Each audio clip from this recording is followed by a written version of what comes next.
It should have been my privilege to have been here a year ago.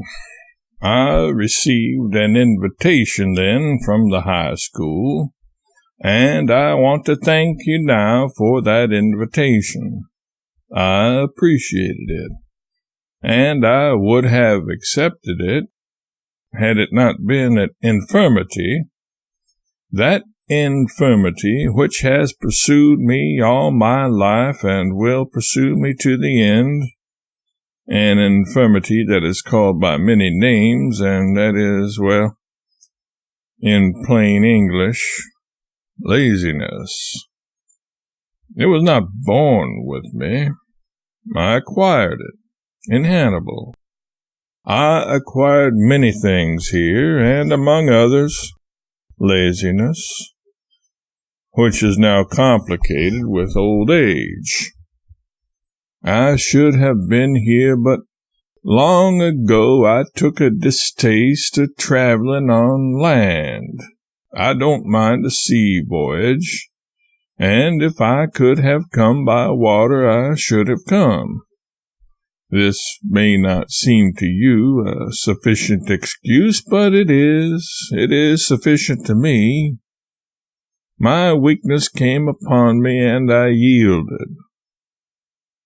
I have come now.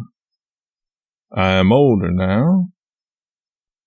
Besides, I have been invited to come to Columbia to have a degree conferred upon me by the university of my native state, to be made a doctor of laws.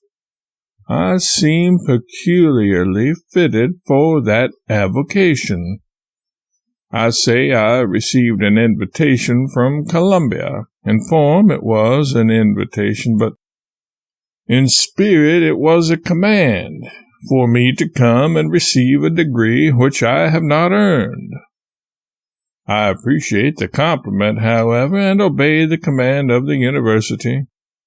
All the learning that I acquired to fit me for that degree I received at a little schoolhouse here in Hannibal, presided over by Mrs. Hoare, Mrs.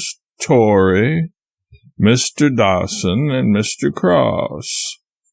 They qualified me, and it was no Sunday job. There were difficulties in the way of the process.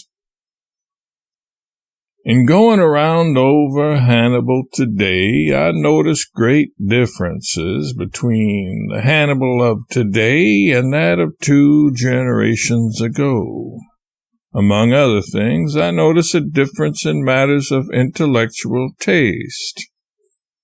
I noticed at the Presbyterian Church this afternoon that the style of oratory has changed. In my day, the speakers made more noise.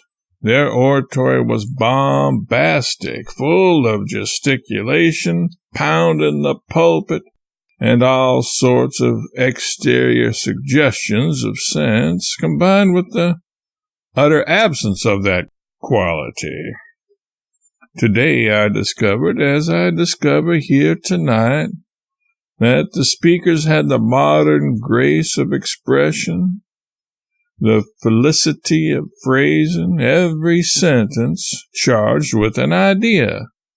This was true of every speech, and I don't even include my own. I don't make addresses on 15 minutes' notice, but I think if I had 3 or 4 weeks' preparation, I could have done just as well as they did. I think I could. I was glad and proud to be in a Presbyterian pulpit in Hannibal.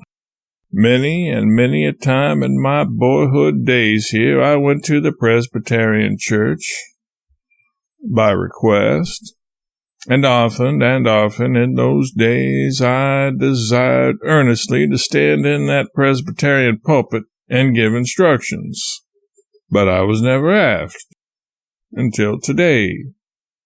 My ambition of 2 generations ago has been satisfied at last. In those old days at Cross's school, we had exhibitions once or twice a year. And here, too, I notice a difference.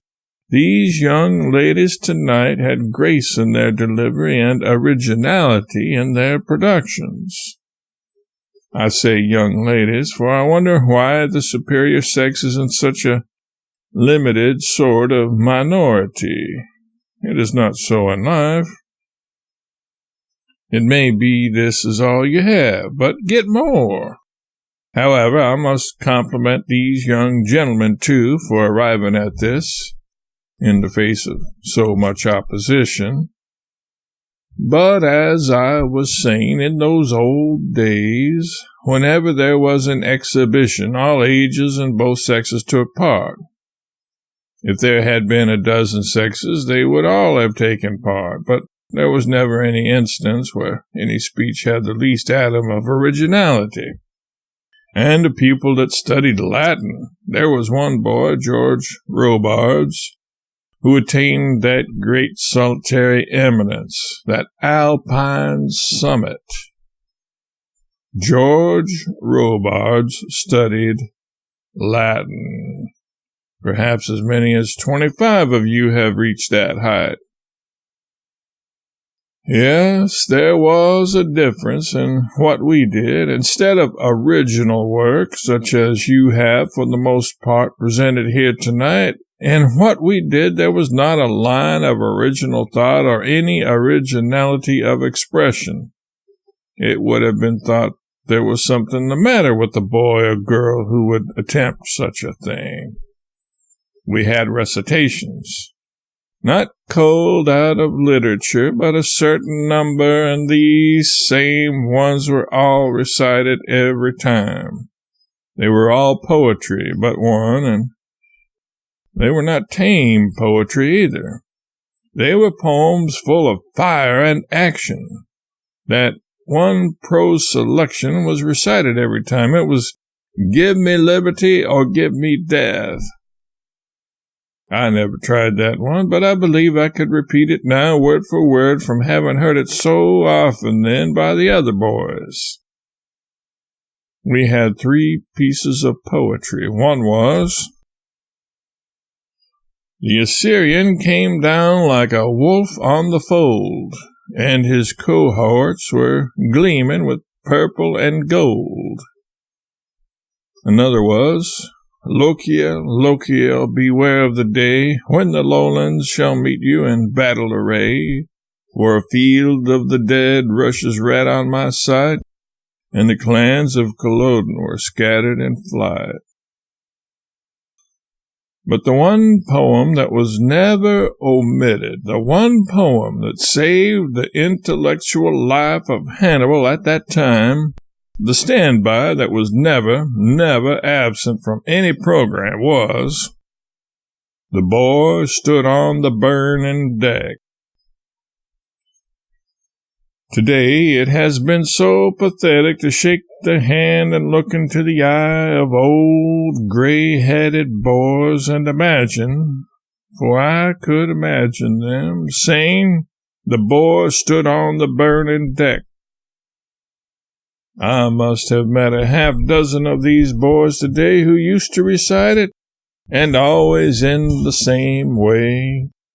They never departed from their model. Why, I have stood on that burning deck with that ancient mariner that introduced me this evening as many as 100 times, and without any fire insurance either. Now, this seems a strange way to identify a boy, but a couple of years ago, when I was away off on the other side of the world on a British India steamer sailing on the Bay of Bengal from Ceylon to Bombay— no, that isn't right, but you must not hold me responsible for my geography. I acquired it in Hannibal. A fellow on an outgoing steamer shouted, "Hello, Bark!" I answered, "Hello yourself and see how you like it. Who are you?" He said, "Don't you remember Cross's school in Hannibal? I used to recite 'The boy stood on the burning deck.'" Now, how should I know who he was? There was not a boy in Hannibal who did not recite it. It was a cold day when there was not a half-dozen boys to recite it. I have been told that I am to distribute diplomas. Now, I never distributed any diplomas before, therefore I can do it with greater confidence. There's nothing that saps one's confidence as the knowing how to do a thing. I am going to distribute these as they come, and you may toss up for them afterwards. You see, I am frank and open about it. Always be frank and open. As Miss Fisher said, punch in the presence of the passenger. I would suggest that while I am delivering these diplomas that the ancient mariner recite for you, the boy stood on the burning deck. I am helping him. If I had not consented to do this, he would have had to do it himself. That's a nice one. Take that one. We want these to go around. I thank you very much indeed for this just appreciation of what my friend the ancient mariner and I have tried to do for you.